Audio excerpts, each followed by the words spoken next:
Hello, everybody. Welcome to the Real Sports Scope. I'm your host, Robert Butler, on this 17th day, folks. Listen, I wish I could be here 5 days a week. I'm in the process of moving to a new apartment and whatnot. Hopefully, in August, get back to more of a steady schedule. Maybe by October, get more of a 3 or 4 week, at least a 3 day week schedule here as we get into football season. But for right now, you just got to bear with me in the process of moving, and it sucks. So, but anyways, I got a great show with you for tonight. Got the Mad New Yorker backstage. Got a lot to talk about tonight. T.J. Watt's going to be with the Pittsburgh Steelers for a few more years, of course, as we could see. Damian Lillard getting paid 3 years, $70 million to recoup on top of what he's already getting made to recoup from his Achilles heel tear. Plus, Shamir Stewart, interesting news on that holdout with Cincinnati. Joy Taylor, a ton of FS1 shows canceled and firings. Going to talk about that with the Mad New Yorker. SEC, what SEC team did they had media days? What SEC team will make the playoffs that did not make it last year? We'll talk about that as well. Stand by. We'll take our first and only break, and we'll be back here shortly and talk about those things and more here on the Real Sports Scope. Hello, Sports Scope followers. The program has seen tremendous growth since going 5 days a week. I just wanted to thank everybody for your cash contributions and sharing the program with friends and families. Just a reminder, if you want to contribute to the program, go to the Cash App, the cash sign, and Sports Scope. There are other ways to contribute to the program listed at the bottom of the screen.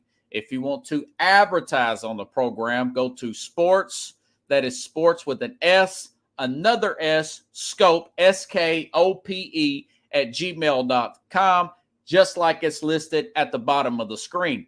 Thank you and enjoy the program. All righty, then I'm back here live with the Mad New Yorker, and I'm trying to see if I can find our applause button, which I hope I did not. I hope I did not accidentally delete, even though I've got some other stuff here. But let's have it for the Mad New Yorker.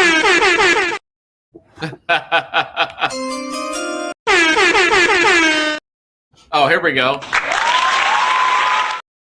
Yes, the crowd there. We've had to find them because we got so many videos and they've redone this thing. How you doing tonight, man? Doing fine. Thank you for having me, man. Happy Thursday. Woo.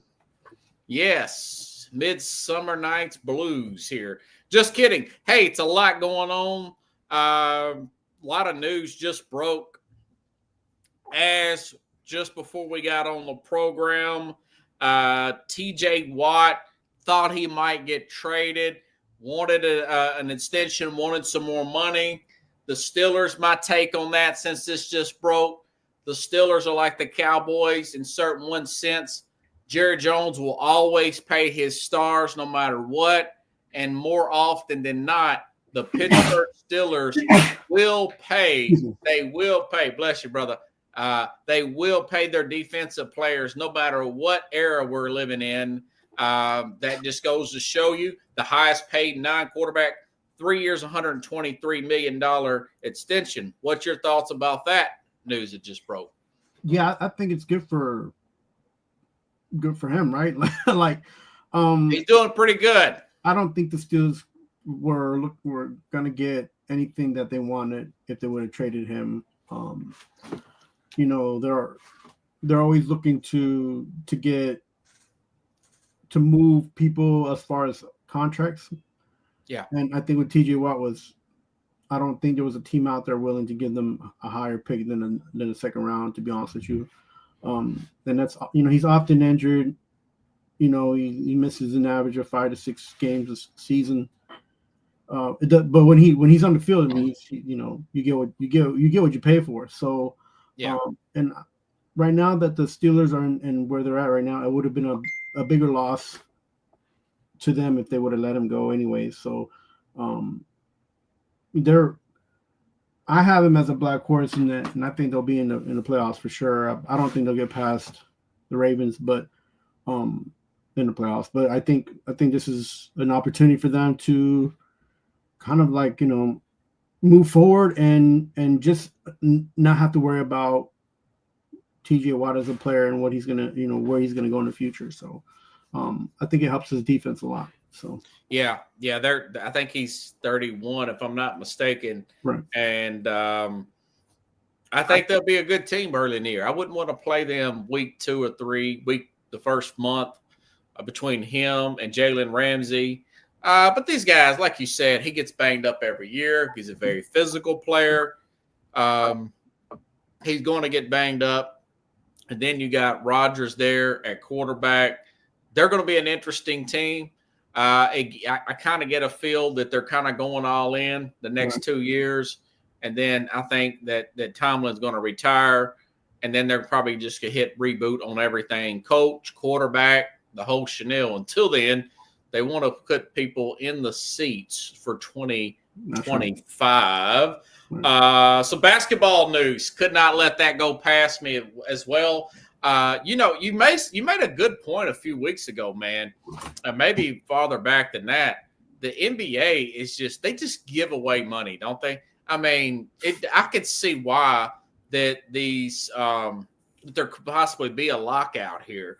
Damian Lillard gets a contract here to go back to the Blazers. Addition to it was a 2-year. What do I want to say? $70 million, or is it 3 years? Here we go. 3-year, $42 million contract to return to the Portland Trailblazers. That on top of the money that the Milwaukee Bucks owes him. This is just to get back from his Achilles. He's not even going to play next year, Carlos. And he's going to make about $70 million for the next 2 years here, 2+ years here. I mean, it's life good to do less money. Like Don King said, only in America can you get paid. So, people that want to take dumps on this country, who else gets paid like that, man? Are you surprised that they gave him this money to come back to Portland? Yeah, I'm not surprised that they gave him money to come back to Portland, but the amount of money I am surprised at. But at the end of the day, like you said, and like we have to understand that he's not playing next year, and Milwaukee's going to pay that anyway. So yeah, they own the money. Yeah, this is a way for them to just kind of make a good switcheroo. Milwaukee gets rid of a contract, and then a player that they're not going to have on a squad. So the Blazers return to somebody who people know, people are comfortable with. He's was the face of the franchise, and when he gets to play, or I'm not sure how much longer he's anticipating to be there. And so he's back, and he's going to retire with the franchise. Sounds like it. That's what it looks. It looks like a good move for him and for the Blazers, and just give him something to aspire to as far as getting back to the game. He's gonna be back in Portland, so he shouldn't be uncomfortable coming back from an injury to go back to the Blazers. Maybe they like his leadership skills. Bring him in to help Scoot Henderson, the young player there, plays the same position. Remember, he got a lot of hype coming in. I just think the Blazers like the discount, right? You don't have to pay him; he's on your team, and and you can still and you can go back to selling like overstocked inventory that you have a Stoudemire jerseys. Like, so it's like you're not, and it's all business, yeah, right. Like, so what are we going to expect to see from him as a basketball player? It's yet to be seen. What is he, 36 years old, 37? Like 35, probably be 36 this year. Yeah, he's got some miles. He's not even going to play. He's got Achilles, man. Right. No, I'm talking about when he gets back. Like, yeah. I mean, I think he was born in 90. Yeah. Just had a birthday. He's 35. Yeah. Happy birthday, Damian Lillard. July 15th. Had a birthday 2 days ago. The day's the 17th. So it'll be 35. Like you said, it'll be 36. And just getting a ton of money, man. I mean, golly, the NBA just throws away money. Yeah, Robert, he's getting money that he's owed, like in a contract that was promised to him. It's A not while like back, yes. yeah. So that if somebody signs a paper to pay him, then that's that's on them. But we can't think that the Blazers they're going to get money in other ways, right? They're going to keep seats they're going to keep the seats filled, and you'll be able to sell those Stoudemire jerseys. So, You started Lillard. I mean, I'm sorry, Lillard. Yeah. Lillard. You got Stoudemire on the mind. both of us. Mighty Mouse. Yeah, both of us have him. He was a baller back in 2000. No, I caught you saying it, and then it just got stuck in my head. That's what I thought you said. Mighty Mouse. But you probably got I got allergies and stuff. It's hard to hear too. I just had a really bad sinus infection last week. I'm just now getting over it from this particular week. It's something in the air around the country, Chief. Something, this is interesting. I normally like to just bash the Bengals, and I don't mind bashing the Bengals tonight, but there is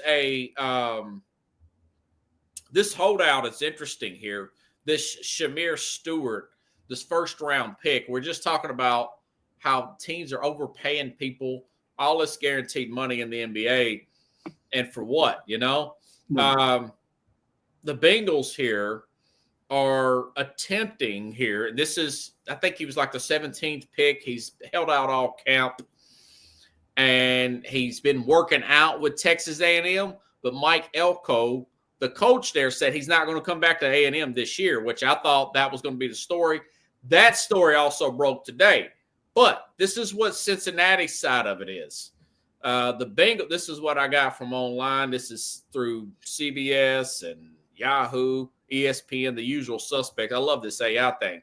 Basically, it's saying the Bengals are attempting to add language to Stewart's contract that would allow them to void, which means not pay, future guaranteed monies if he defaults on the contract. This essentially means they want the ability to void his contract if he violates any terms, even for on-field conduct like a suspension. There's departure from the language used in recent Bengals first-round contracts like Amari Mims. Stewart's camp is pushing back, argue new language sets a negative precedent. The core dispute is a clause that allows the Bengals to void guaranteed. I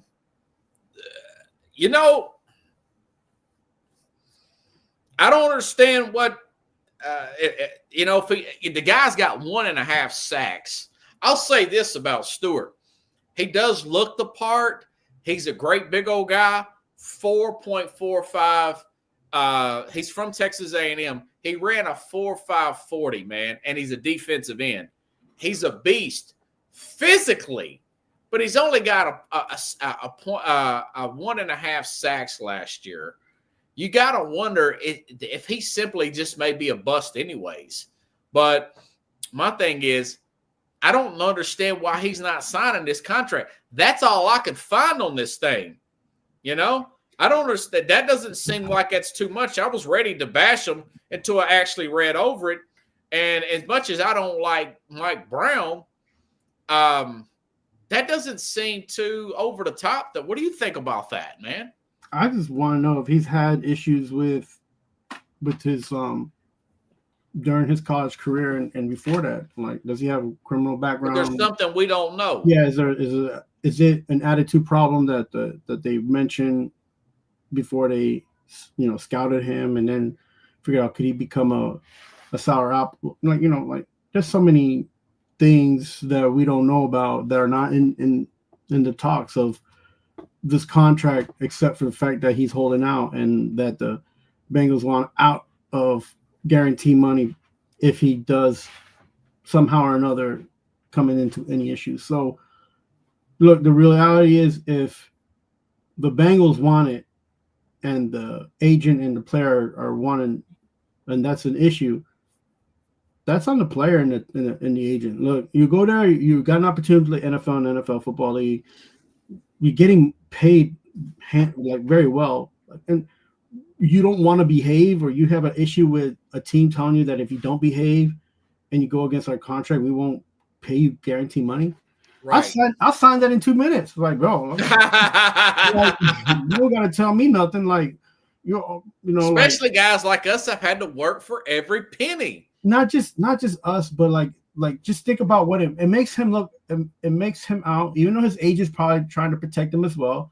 Yeah. Like, it makes him out to be like somebody who can't be trustworthy, right? Like somebody who has an inability to be a rule follower, and that to me, if you thought of him in that way, why did you draft him anyways? Like, because the Cincinnati Bengals, and I know, have a history of drafting troubled players that are really good athletes, and they want to find bargains on them. And then on the flip side, acquiring players like that. Right. Remember Pac-Man Jones, for crying. Pac-Man Jones. Though they've. Who was that linebacker that knocked? I was gonna say they've had a few players that were over the that played over the edge, and he got in trouble a few times and paid. You know who I'm talking about? Briscoe? No, not Briscoe. What's this guy's name? I know who you're talking. Cussed Antonio Brown. Yeah. I can't remember his name. I'll find him. But but he was a questionable guy coming out of yeah, I mean Vontaze Burfict. I knew it was the B. Yeah. I knew it was a B. I couldn't remember. Listen, look, it works on the flip side too. You've worked so hard to get into the actual draft. Like, not every college football player gets into the draft. Like, a lot of kids kind of seem to miss that boat and not understand what it takes to get into the NFL draft situation. Like, you got there. You can't sit there and tell somebody straight in the face, you're going to pay me $10+ million and all I have to do is behave and play football. Like, you got to think about these things. It sounds easy as 1, 2, 3, right? Right. And I'm just like, so I think it's on both sides. One, if you feel like that about somebody you drafted, you shouldn't have picked them to begin with. And two, if you're that person, you can't keep your head on a swivel and you can't just follow directions and be responsible, then you're going to get the consequences. Right. So it's on both. And these are situations that these teams deal with every single day. General managers get fired and hired for this reason. And look, I mean, right.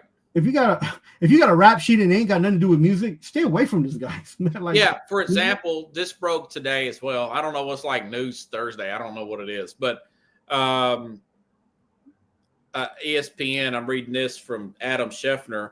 A Dallas County court judge just sentenced the Chiefs Rashid Rice to 5 years probation and 30 days of jail time that can be served during those 5 years stemming from his role in the multi-car crash. We talked about this during the 2024 offseason. Now that judge has ruled the NFL can expedite its disciplinary process and is likely to receive a multi-game suspension. So, but if the NFL doesn't suspend him, say, for example, the Chiefs got to pay him. Cincinnati's saying, we don't want to have to pay a guy that's on the news that makes our organization look bad. So I can kind of side with the Bengals there. Yeah, no, but the Kansas City Chiefs will have to pay him when he's on the field to play.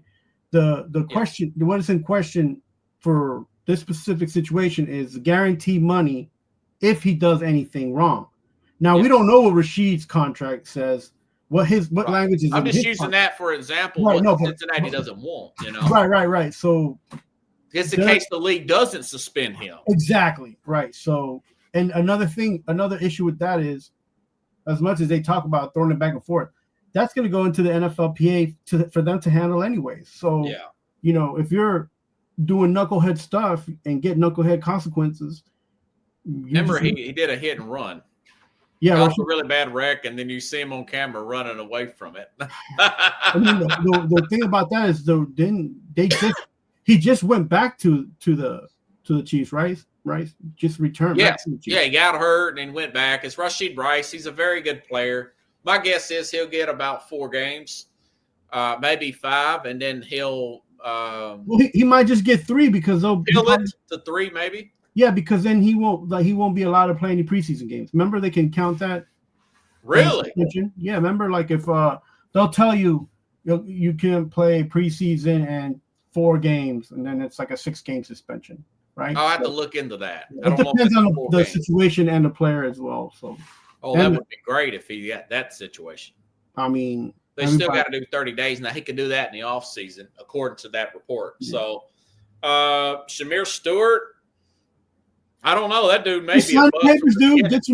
Get your money and then earn your money. Behave. Like, you know, do your due diligence to just be just focus on being a good player. Like, when I sign this contract, dude, I'm going to be drinking. I'm going to be at the strip club, and I don't be worried about my money. That's what he's thinking. I don't know what he's thinking, but there's a lot of guys who do things that don't seem like any other person can do, like riding a motorcycle, even riding a motorcycle without a helmet.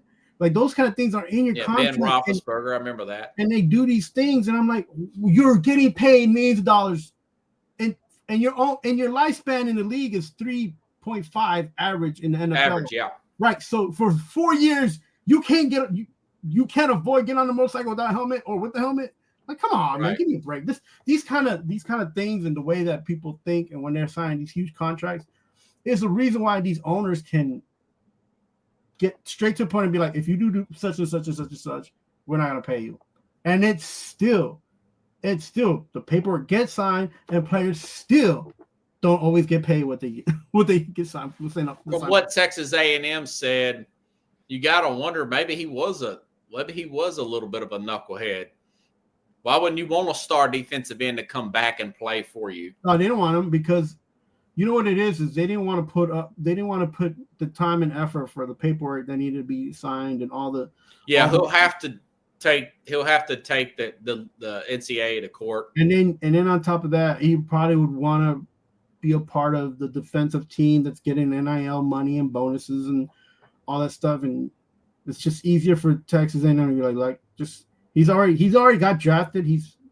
All he has to do is sign with the NFL team, and they wash their hands of that. That's it. Before today, I actually had a different opinion, but once I started reading into it, you know, this doesn't look – it looks like Stewart's kind of being difficult, and the fact that A&M – and now, of course, he could go somewhere else and possibly fight it. He's got a year of eligibility left, but because he's already deferred towards the NFL draft, but with these new rules, it's a little dicey. I don't know if he could get all that hurt. He still may miss a game or two. I think he just needs to sign this contract with Cincinnati, it sounds like. If you're LSU, if you're Ole Miss, you take this guy? Oh, yeah. Tennessee could use him. I mean, Ole Miss just lost their defensive tackle. That's what I'm saying. LSU has awful defensively, you know. Are you going to take this guy and you're going to put up with this whole situation of trying to get him back in school? Because it's not just like I got to look and see, are there really, like you said, are there real some character issues? Knowing Cincinnati, it's always trying to get, you know, a bargain. You know, they Devontae Burfict, Pat-Man Jones, Chris Henry. Remember Chris Henry? Chris Henry, yeah. I mean, he died tragically, but he was also known as a troubled player, you know. He held on to the back of a car and chasing a girlfriend and tragically died. So, but that's Cincinnati, man. Own the Cincinnati. Go figure. Let's see. What else did I send you, my friend? There's a lot of stuff, guys. So we got to go rapid fire here, brother. Got to go rapid fire. Any thoughts? I mean, quick take here. Sauce Gardner, Garrett Wilson, the Jets get top corner and top receiver inked up for 4 years at least. Listen, whatever they try to do is better than just sitting on their hands and just hoping that these guys will want to even think about staying here and playing here, because it's not, you know, opportunities only come knocking a few times. So the team did a good job. So you're okay with these extensions? Yeah, because they're fairly young players. They played fairly well.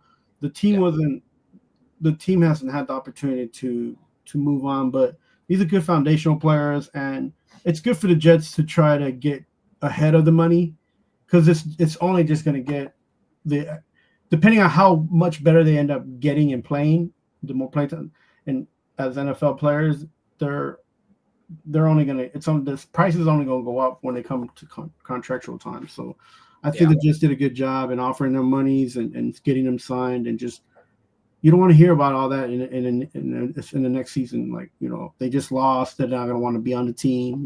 Those things. The Jets avoided. This helps the Jets more than it helps the players, and it helps the team have a foundation.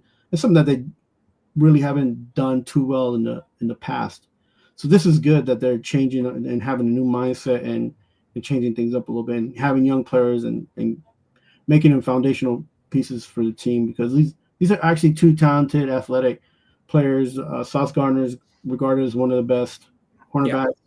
Yeah. Wilson could be one of the best wide receivers. Last year was a little bit off, but I feel like he had 101 catches. I mean, it's pretty impressive, actually. His numbers are impressive considering the fact that Rodgers yeah, I was gonna say, like, now that they know that it's not Aaron Rodgers, the quarterback, and he's gonna actually probably have a better season, because it's not like it's not one of those things that happen. Aaron Rodgers being in the mix, I feel like, took more catches away from him than for him. I don't think Aaron Rodgers. He got less targets because of Devontae Adams. Yeah. So I think all that's gonna help him, and he's good.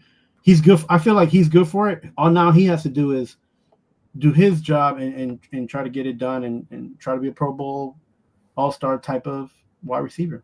And yeah. I mean, I like it too. I think it's very good. Those are 2 home runs from Joe Douglas. Yeah, he didn't have many, but those 2 were. It's a money move, and it helps, and it helps the team in the long run. Yeah, and I think he only got 4 years, which I like that. Yeah. I think 4 years is much better than 5. Yeah, 4 years. Yeah, keep him with the Jets, 90 guaranteed. Pretty consistent player. Mm-hmm. Gardner also known to be very consistent, not had the year he's had in the past, but it's hard to find a good corner. You need a number 1 wide receiver. If it don't work out, 4 years, that's not long. The guy's 25 years old, very much in his prime. I like that. And it's not that expensive of a contract, if you ask me. Exactly. Being a top 5 paid player here, although I feel for him having Justin Fields throwing the ball. I don't know how accurate he's going to be. Probably be running around all over the place, and a lot. But they played together. But they played together in college, so. They did play at Ohio State. That's true. They'll be okay. I feel like that's a better connection than Aaron Rodgers, and so. Yeah, much more athletic at this point in his career than an Aaron Rodgers. Now back to real quick. I'll throw this out there, because they play together already. Justin Fields will be more. He'll be ready to throw the ball further and longer, knowing that he's going to have somebody that he's played with in the past. I think they played 2 years together. I know they played pretty well in 2020. Yeah, so 5 years ago. Yeah, I'm just putting that out there. So time goes by quick in the NFL. It's a good point. I totally forgot about that. Let's see. We had SEC Media Day this week, and everybody's gonna get fired. Man, everybody's gonna get fired. That's the whole. That's everybody's. Is more money being spent on NIL now, where teams are hesitant to fire coaches? Or do you still think that coaches should be on the hot seat? Do you think they actually will be on the hot seat coming in? Yo, right now, all the coaches in the SEC are flying Spirit Air. They're all on the hot seat, bro. Spirit Air. Let me just say that I think coaches in all the sports in the college world are a little bit edgy and uncomfortable because of what they have to deal with as far as recruitment and what the universities are doing for NIL monies. So they have their job, they have their contract, but it's not an easy situation. And now with all this stuff going on, Donald Trump just signed an executive order to try to, get the NIL to squared away. There's been talk about that. I don't know. That happened this morning. Your Thursday news day. That happened this morning about the executive order. So it's not an easy situation to be a coach right now in college in any sport. So going back to football, I think that these guys need to win, and these executives of some of these universities, alumni associations, and owners, and the guys that run these universities, directors, they're athletic directors, they're ready to just fire people left and right. So that being said, everybody's on the hot seat, and we shall see what's going to happen in the SEC, right? Right. So it's a pressure cooker. It's always been a pressure cooker. I think right now Texas and Georgia are in as far as what they got going on. Or right. My question I sent to you though, and I want to ask this to the crowd too. Texas, Georgia made it last year. Mm-hmm. Tennessee made the 12-team playoff last year. Yeah. Of those three, take those three out. Do you see a team that has a good shot out of the SEC? The SEC's big now. You still got Oklahoma, Florida, LSU, A&M, Alabama. Teams that did not make it last year. Maybe Ole Miss. Do you see those teams? Do you see a team that did not make it last year? What team has the best chance, I guess, to be a better question, to make it to the playoff this year? And this was not an easy one for me. I'll go top three. I'll go Alabama. Or you can just give one that you really have the most faith in, that you say, okay, that team can make it this year that did not make it last year. I think Alabama. Okay. Is the easiest team to choose. Okay. From their structure that they have, from the you like this guy? What's his name? Ty. I think this guy named Ty Simpson is going to be their quarterback. Yeah, I feel like they're the ones that are most likely the first ones in after Tennessee. Because the other teams have good rosters, but the experience, man, like not a lot of them have that much experience, and that's going to hold them back. So you don't think, and the number right now is 2. You can make it and lose twice. I don't think you can make it and lose 3 times. Keelan DeBoer, Alabama fans are already frustrated with him because they lost to Vanderbilt last year. Right. And they did not make the playoff. They lost at Vanderbilt, Tennessee, Oklahoma, and they lost their bowl game to Michigan. But this guy, they got another year in the system. A lot of the Alabama fans, when I talked to this week, says, he thinks they're going to be fine. They open up against Florida State, who's also a team. That coach is on the hot seat for had an awful year last year. Yeah. I was hoping Florida State. Didn't we talk about? Didn't we thought that Florida State was going to do okay, but they ended up not. Right. They went terrible. They lost right off the bat. Yeah, before the season started. Yeah, you may have a good point here, man. I mean, they open up against Florida State. They got Louisiana Monroe after that. Then they got Wisconsin, which I'm still waiting for Wisconsin to show up with this new coach here. I think his name's Luke Fickell. And then they got 2 weeks off before they play Georgia. And then they play Vanderbilt again, at this time at Tuscaloosa the very next week. Then Missouri, then Tennessee at home. Now at South Carolina after Tennessee. South Carolina's quarterback is supposed to be a highly sought-after player, possible prospect. And then they got LSU on the 8th of November. They got 2 weeks off before that. They do get some breaks here. And then Oklahoma, and then Eastern Illinois, and then Auburn. So could they lose 3 games here? I don't know. Georgia, maybe South Carolina, maybe LSU, and maybe this is at Auburn. They got to play at Auburn this year. They got LSU at home. That's a pretty good pick. They could have 2 losses here. Yeah. They could have 2 losses. I think they'll beat Tennessee in Tuscaloosa this year. But who's to say that they can't go on the road the next week and lose to South Carolina? And that's the problem is they got a couple of trap games in there. That's a trap game right there. Right. Because that game is but they got 2 weeks off for LSU. I don't know how they get these bye weeks.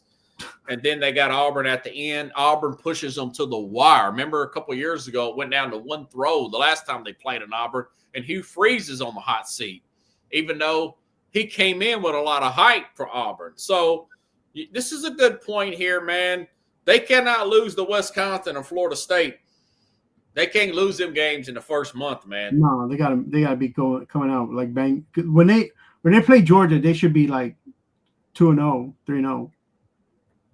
Well, my pick is going to be, and because they've spent more money in NIL, it's going to be LSU, and I'm trying to get their schedule.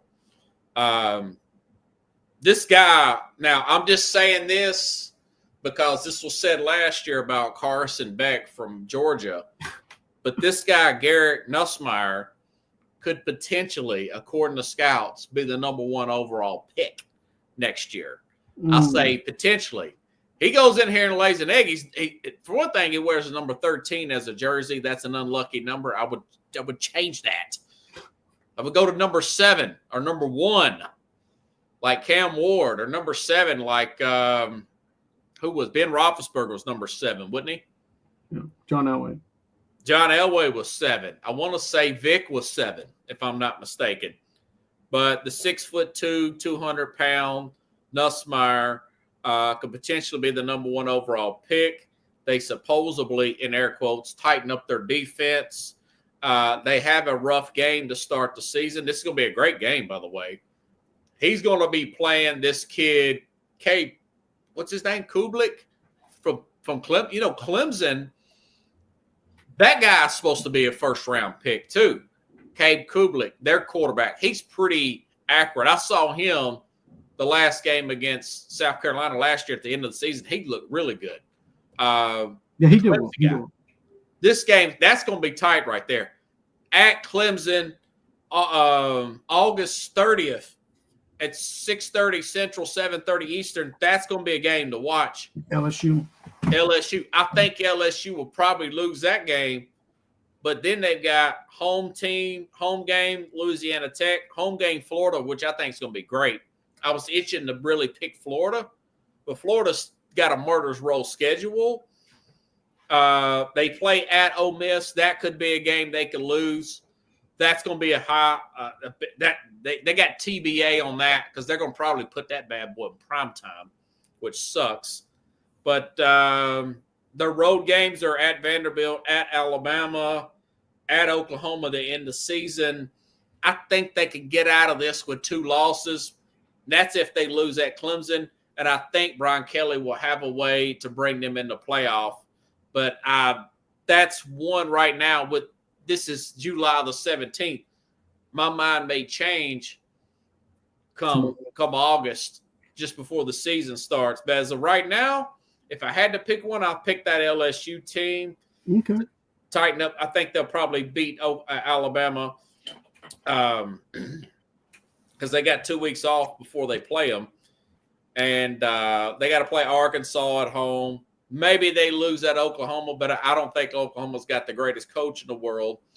I think Nussmeier will probably play well. But we'll see. We'll see. Like I said, I wanted to pick Florida, but Florida, man, I love their quarterback, dude. But they got to play at Miami, at Ole Miss, at LSU.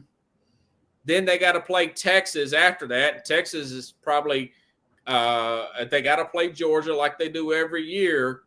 That's too many big-time teams. That's all together too, man.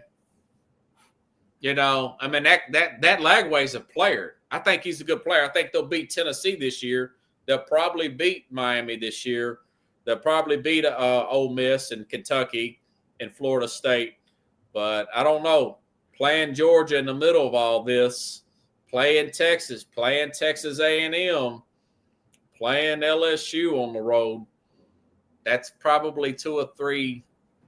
That's that third loss that's going to get them out of it right there. This season is going to be incredible because not every team can just lose to. So It's hard to go undefeated, man. This year, these teams are gonna have a tough time, and they're gonna be cold. They're a dark horse. If you wanted to give 3, I would probably say Florida, LSU, Alabama. That would be my 3. I don't think Tennessee's gonna make it. I just don't like their schedule, man. I just don't see it this year. Yeah. So what do you think about all this talk about maybe Nick Saban maybe thinking about coming back, maybe because of what the thing that Trump did, maybe because they're getting more stability in college possible. I know he's 74 come Halloween, or to the NFL. Do you see any of those things being a possibility? If I'm Nick Saban, I would just stay a consultant and do everything and anything. Because once you're in Alabama or you're a college coach, you're over consumed with things that have little bit to do with football, right? And he's a football guy. He likes to talk football, and you could tell he does. Because when other guys start talking about other things, he just kind of rears his head and is like, "Why am I here with these like talking this stuff?" And he doesn't want to talk. He wants to talk about football. Wants to talk about the guys on the field, what their skills are, what their level, what they can do for the football, during the football game. So I don't see him going back to coaching. I really don't. But if he chooses to, he can, right? Could you see him going to a team other than Alabama if he went back to college? What if they decided to keep the boy? I'm not sure when he left Alabama, what his contract was. To be honest with you, as far as sometimes they have extenuating circumstances where you're not allowed to go to another team in the division for the next 2 years of your retirement or whatever. As part of the retirement bonus, right? So okay, I think he's some kind of advisor or something. Yeah, I don't know what his contract says and what he can do, what he has availability to do. Again, all that is contract stipulated. So, like I said, if I was him and I was in his situation, I would just try to be a consultant and be able to do a lot of different things that have to do with football than just to do one thing and be a coach. Because in a season, he can get 3 or 4 jobs that pays him triple of what being a college coach would pay him. It says they're paying him $5 million to be the advisory role. So essentially, here's a possibility.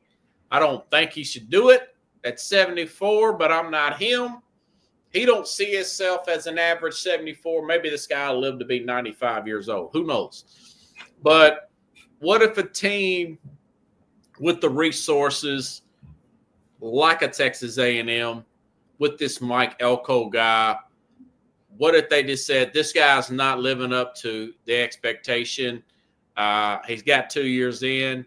He's not really took it to the place we thought he would take us past where Jimbo Fisher was. We got a lot of money. We got a lot of resources. Let's go after Nick Saban and compete with Texas in state here. I think that could be a possibility because of their facilities and everything. Mm-hmm. They would go after Saban next year, who will be 75 in October of 2026. That's a possible. As far, what about the NFL? Colin Cowherd says he thinks Nick Saban thinks he's a better coach than Bill Belichick.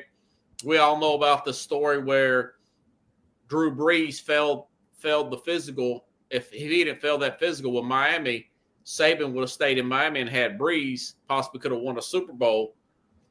What about a team like here in Nashville? What if Cam Ward can play, but Brian Callahan has a team sloppy? Couldn't you see him coming up here coaching Cam Ward with the cap money? Ward coming in year 2. He's got a dealership right down the street from me. I could see him calling Nashville home and trying to get that Super Bowl of saying, okay, I can be the GOAT. 7 national championships, 1 Super Bowl ring. I'm better than Bill Belichick. Possibly, yeah. I think he could talk his wife into living here in Nashville for 3 or 4 years. What do you think about something like that? I think that's an interesting situation. But if you look into the video, if you listen to what he's always said, that he'd rather coach kids and try to be an impact as a man, teaching young men to become better men than him. And I'm switching the words around a little bit, I think, but I feel like he's more of an impact man than he is a money guy. I'm sure he hasn't turned down too many deals and left that much money on the table, but again, he's created a situation where he makes decisions that he looks to benefit in the long term. Yeah. And like it took him I a while. think he just needs to scratch that itch, man. And I don't think he can get it done enough with what he does with ESPN. But I don't think he's worried about his legacy. NFL record. Like I don't think that's something that he wants to think about and be like, I'm gonna fix this. I think he's more like that wasn't gonna work. That didn't work for me.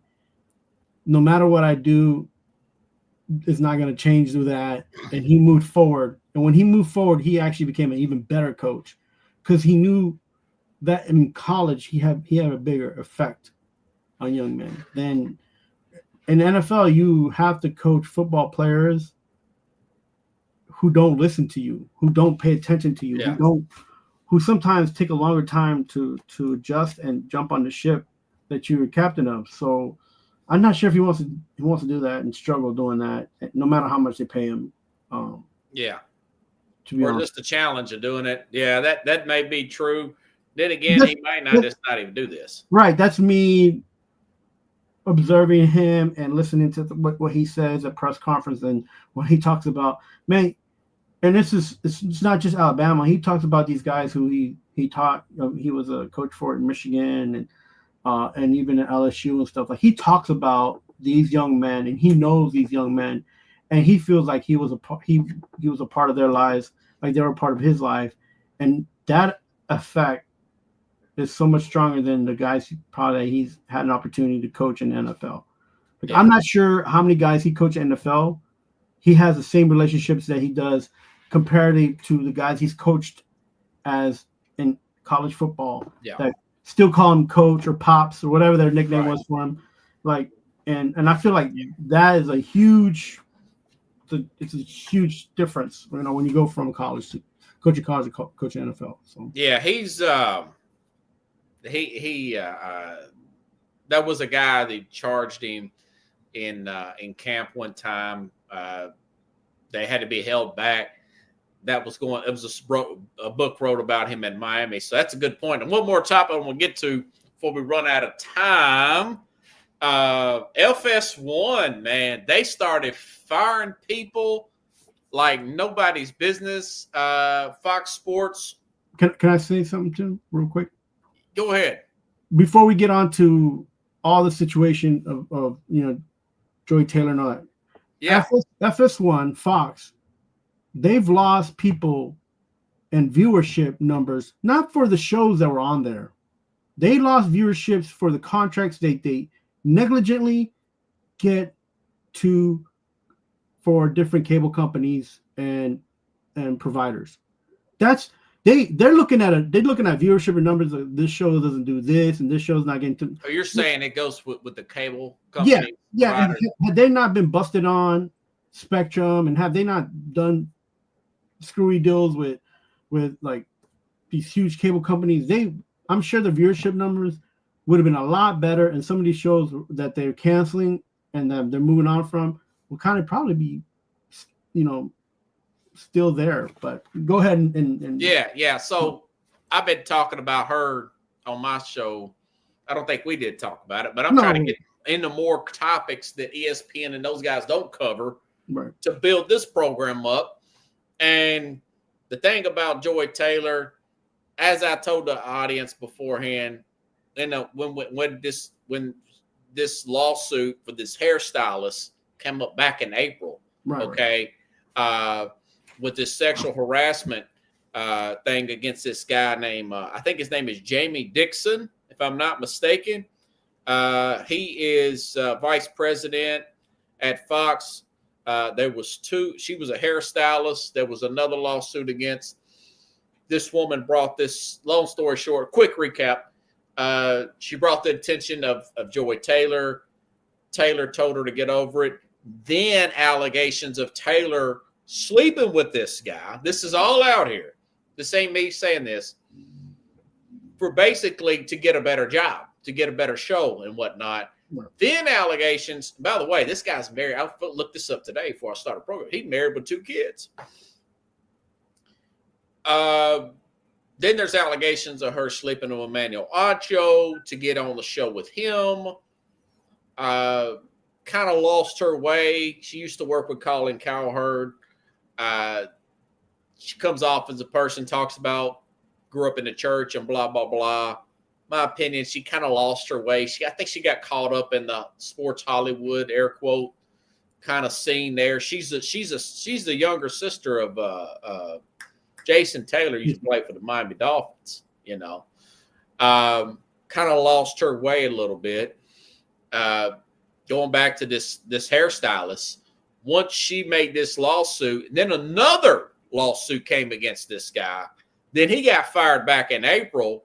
Now, fast forward to this week in July, I guess because they were getting ready for the fall, they wanted to cut the cord on a lot of shows, including one of them was Craig Carton, who has his own past. You're familiar with WFAN, right?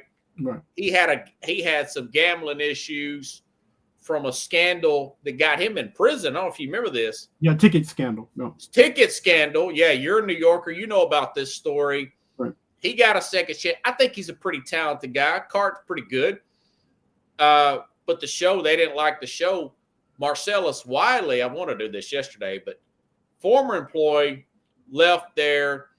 He's basically saying that everything tied to this guy was toxic, and they wanted to cut all those ties from that vice president from Fox, you know, and anything tied to Joy Taylor, from Joy Taylor to this, guys like LaShawn McCoy had a show, Paul Pierce, Paul Pierce. But Mark Schlereth's show was cut.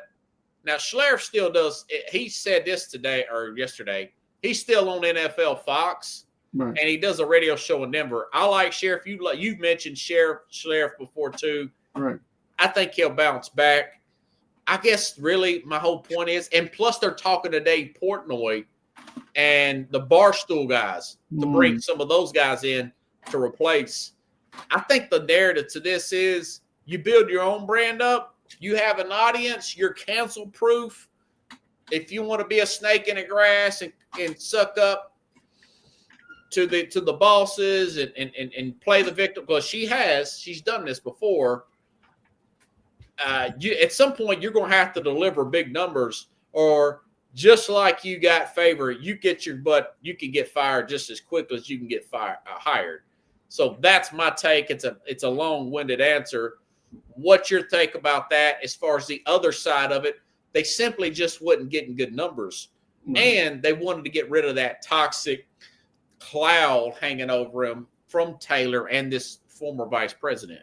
Well, I feel like they took a page out of ESPN's book too. Like when that stuff was happening, on the other side of the river, they're like, oh, these people in Connecticut having issues too. We can just do the same thing they did, and that's what they're doing. They're cutting shows, they're cutting ties with people. Some of them will rebound. Some of them might be affected by it a lot more than others. I think that Joy Taylor, like, I like her outtakes. She's very opinionated, but she uses a lot of facts to back them up for her opinion. So, I just think that she might have an opportunity to go to CBS. CBS has been doing a good job, and they do a very good job on building women correspondents. They have a lot of shows for women in sports, about women's sports, about women in the industry. So she could bounce back quick if she was, if she uses her talent. And I don't think that was the last of her, to be honest with you. Do you think she'll lean into that sex thing and maybe go jump on like a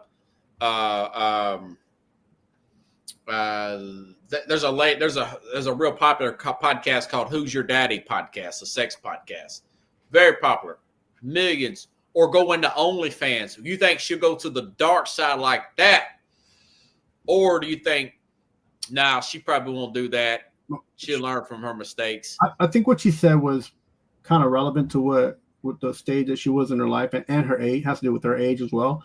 I feel like she's in that time frame in her life where she's going to look at her age and what she could be doing, and I think she's going to steer away from that because she's brought herself up to be and talk as a professional. I think she wants to keep herself at that point. The point she kind of lost her way and got up in the Hollywood. I feel like she made personal decisions like everybody does in any kind of industry, and I feel like she got she's a martyr for that, I guess. And you could say that. No, she's gonna get her, and but she could. She has a perspective and she has skills and ability that if and as a fan and I'm watching this as a sports fan, I wouldn't mind seeing her again in something else. There's some people who do things, say things, and have a way about it when you're like, well, they get off of TV. I don't know if I ever want to see them.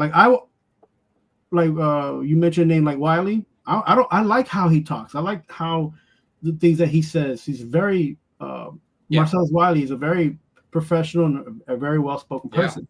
So I want to see him again in something different. So him and Jason Whitlock, not to interrupt you, they left because they were lowballed. Right. And they wouldn't necessarily fire. Speak for Yourself was good. Right, yeah. But the executives there did not like that. Yeah. And they got too close to home on their takes, That's the nature of the beast. That's the industry that's the way it is. And that's not going to change. And you just got to make one small mistake or say something erroneous, and then you're like it irritates a person with authority, right? So then but I feel like with Joy Taylor, I feel like she'll be back, and I feel like if she doesn't use the CBS platform and she goes somewhere else and does something other than that, I feel like she'll be cutting herself short, because I feel like that platform, they've done a lot of work in podcasts and in the news to strengthen the perspective for women in sports, That's and a I good feel like prediction. She might bounce back there. And as far as the other shows, I feel like they were too football laden, and sports fans lost interest because it was just like 70-80% football, and it was not other sports. And in the morning, you don't just want to hear about one sport. You want to hear what's going on everywhere, because it's their morning shows. So had they just been 20%, different sports, and I think they would have done better. A lot of or they just don't carry the audience. Like, for example, people don't like Stephen A, but he has his Colin Cowherd, Stephen A. They carry an audience, even though Shannon Sharp may have lost his way at Fox or ESPN now. He had an allegation. He has a big audience though, right, with his other podcasts. Right. I don't think a lot of them people can carry an audience. I think Marcellus Wiley and Jason Whitlock, even though he's went more political, I think they have their smaller audiences. But those big names, like even Dave Portnoy, people don't like Dave Portnoy, but he carries an audience, man. He has a following. Excuse me. Yeah, the Barstools has a following. If Fox wants to dip into that, then good for them. If Barstool wants to dip into Fox, I'm not sure they want to go that route. But if they want to do that, I just feel like Fox is, as a whole cable company, as a whole provider of content, they limit themselves by trying to get way too much for the content that they provide. And some of the shows that we've watched, that we've enjoyed, even the football shows that they had with some of the former guys that you're talking about that just got fired this week, these guys know football. They could carry a football audience, but then you're forcing them to talk other sports. Yeah. And then their opinions always start then coming off like ours, because we're not basketball players, we're not football players. We start talking about these things. So then the audience members like, oh, My opinion. You got to build your own following, and you can't depend on them to build your following. You have to have your own following and cube rating. That's where the money's at. You got anything else you need to plug, man? We're finished here, brother.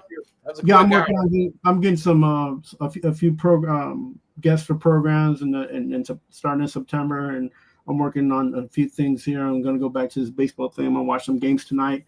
Just give a prediction of what's going on in the AL and NL East, and we'll go from there. It's just been tough few weeks, just getting my vacation started, and now I'm in rolling, so I'll have time to get into doing these things. So but like you said, man, it takes a lot of time to do these things, even though we do it for fun and we enjoy it. Well, you do. It's still a business. I'm paying money into it. It's fun, but I'm paying. This is a company, and it's an investment, but it's fun, but it does take time. Yeah, you guys make sure you guys sign up and support Robert and us. Yeah, thank you, brother. Appreciate you. And I'm gonna come down there in August. I'm gonna give you a schedule. Maybe we'll do a show in a few places that we know, and and then have some fun with it, bro. Yeah, well, after I get moved, I'm gonna put a lot more effort into the show, building up. Maybe do some location stuff. Maybe do something at a game one day. Build an audience. You got that penthouse next to the arena? Yeah, no. It's a nicer apartment, much nicer place. No, it's a little farther up. Very new. Carlos, Mad New York. Let's have a good show today.